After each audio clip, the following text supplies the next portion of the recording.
All right, vocabulary number 1, kick around. So kick around, bounce around, these kind of words mean you have an idea and it keeps moving around, you're thinking, right? So kicking around is used for ideas. We've been kicking around an idea for my birthday party. Should it be at Pizza Hut? Should it be at a bar? Should we go to the park? We're still thinking, right? So, yeah. Jeannie said her company is like kicking around ideas for a new product, right? Like, what should we do? The old product is not really that good. What should we do now? So yeah, kicking around. It's like brainstorming, right?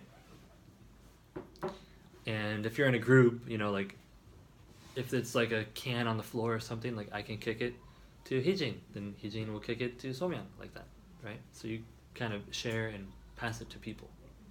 Number 2, affiliate with. To associate yourself with somebody, right? So in high school, usually a good student will affiliate themselves with other good students, right? So somebody who gets all A's, they're friends with other people who get good grades, right? But if you affiliate yourself with bad students, the first kid in your class to start smoking cigarettes, your parents are like, oh, you hang out with Johnny? Johnny smokes. Don't affiliate yourself with those bad kids, right?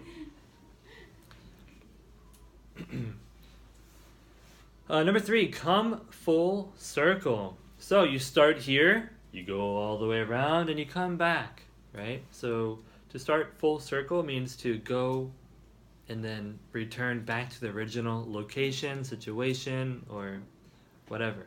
The example here is good. NASA has come full circle with the plan to start life in Mars, right?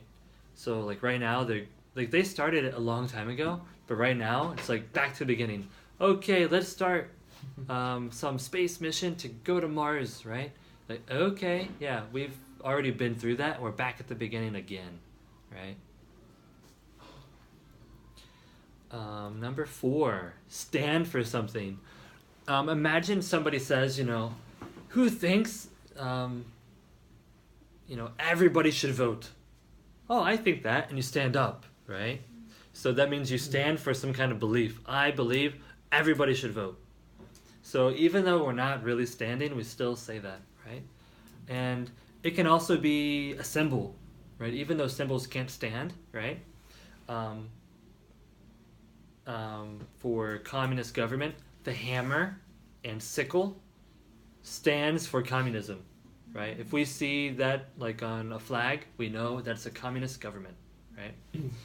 Or even like the red color with the yellow star, that kind of stands for communism too, right? Like Vietnam, China, maybe some other countries, right? Number 5, across the board. So let's say I have some kind of board here. It has names, maybe like my students and like their grades, right? I can say, wow, I've got all A's across the board. From this student all the way to this student, all across the board. Everybody's got A's, right? So that's kind of what it means. It kind of means like all, right? If you spill some like dangerous chemical, maybe in the river, you can say this doesn't affect only the fish. It affects all of the people in the city across the board, right? Children can't go swimming, you can't go fishing. The water will go to the farms, it'll affect our food, and it'll affect your pets because they're going to drink it. And then so it's all across the board. The problem goes everywhere, not just the river, right? Number 6, nostalgia. Take note about the pronunciation. The GIA sounds like JA, right? Nostalgia. And the adjective, nostalgic, is just GIC, same pronunciation. Well, similar. So my mom sent me some gum for my birthday last year in May, but I still have some because I got a lot of it, right? So it's my favorite gum. It's called Trident, and it's citrus flavor. That gum it was my favorite gum in high school, and when I chew it, I immediately think of myself driving my first car in high school, going to my part-time job, and I have memories of high school, like so many memories, just right. So that gum makes me nostalgic, right? Or it gives me nostalgia, right? So maybe for you, maybe you go to like a cafeteria and you get the school lunch metal tray, and you immediately remember when you're in elementary school eating lunch with your friends, right? Like, wow, that gives you nostalgia. What else could give you nostalgia? Playground. Yeah, you go there and you just remember. Wow, yeah, Minsu pushed me down. Oh. 7, inherent. Existing in something as permanent, essential, or a characteristic attribute. Singing is an inherent skill that runs in the family. Something that you don't have to make, or it's just naturally there.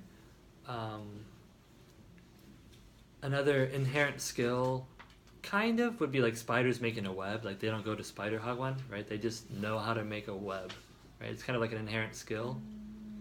Yeah.